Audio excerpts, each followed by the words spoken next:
Bushcraft 412, and the AR15 project is done, guys. I got my upper in today, and I am excited as hell, and I cannot wait to get to the range to shoot this bad boy.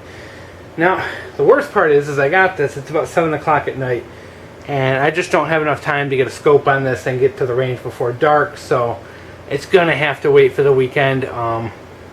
Actually, I'm leaving tomorrow to do some backpacking up in the Adirondack Mountains, so I'm not gonna be back till Friday to be able to shoot this, and it's going to kill me the entire time I'm gone. As you can see, I decided to go with a 24-inch bull barrel upper. I got this one through JSE Surplus. They're kind of not a big name supplier, but they have a category of uppers that are currently in stock that are ready to ship. And I was going through them, and I kind of resigned myself to picking up just a flat top upper, maybe like 16 or 18 inch, and put iron sights on it. But I was looking through it, and they had a couple uppers with blemishes on them. And this one here was marked down to 520, and it just has a slight blemish on the barrel near the gas block. And I really, kind of said, when I started this project, I really wanted to get a varmint upper.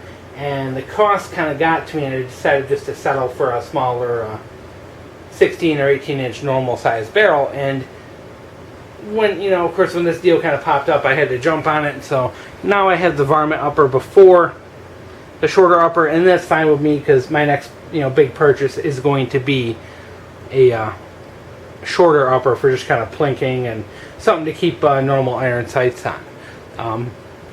Not sure what I'm going to do with the scope yet on this bad boy. No clue at all. So I guess I'm just going to have to save up a little money and go for something. Hopefully maybe like a 4x12.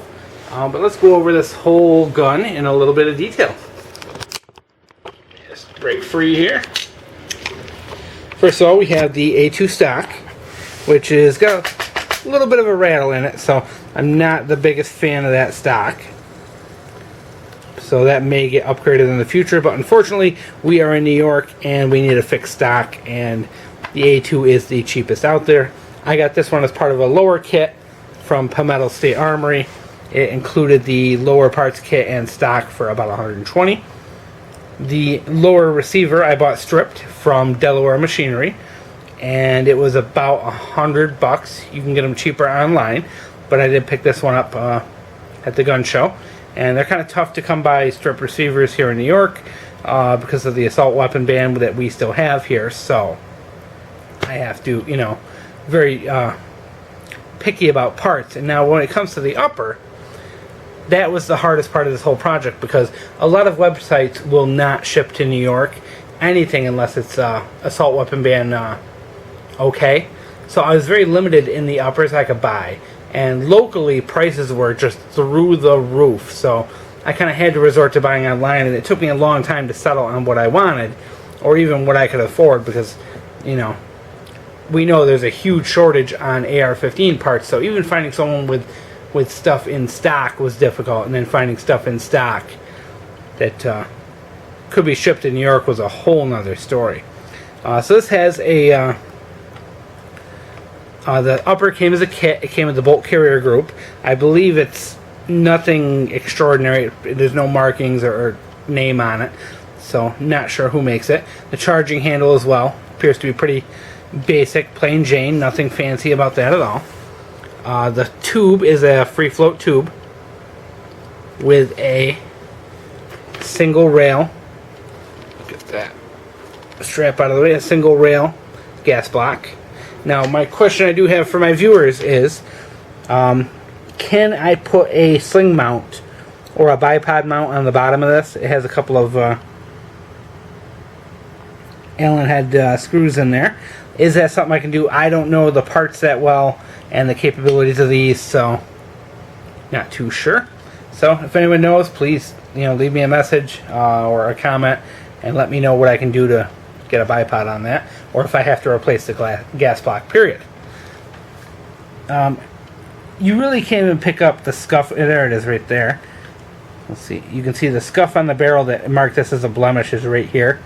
Really not much of a scuff at all. and it doesn't bother me in the slightest. So I saved quite a bit of money on a nice 24-inch, bull barrel upper by having that little scratch on there. So very pleased. And just so you guys know, this one is chambered. The upper is chambered in the 223 Wild chamber, and it has a 1/8 twist rate. I'll probably be using heavier bullets in the mid 60s grain wise for this. I'll probably be using it to do a lot of like groundhog and coyote hunting. Probably like 50 to 250 yards. I really don't know of any place where I can really hunt 500-600 yards, so I'm good with that. I know the Wild is not the best chambering out there, but this is what it came in, and like I said, guys, I was very limited on my options with this gun because of the New York ban and the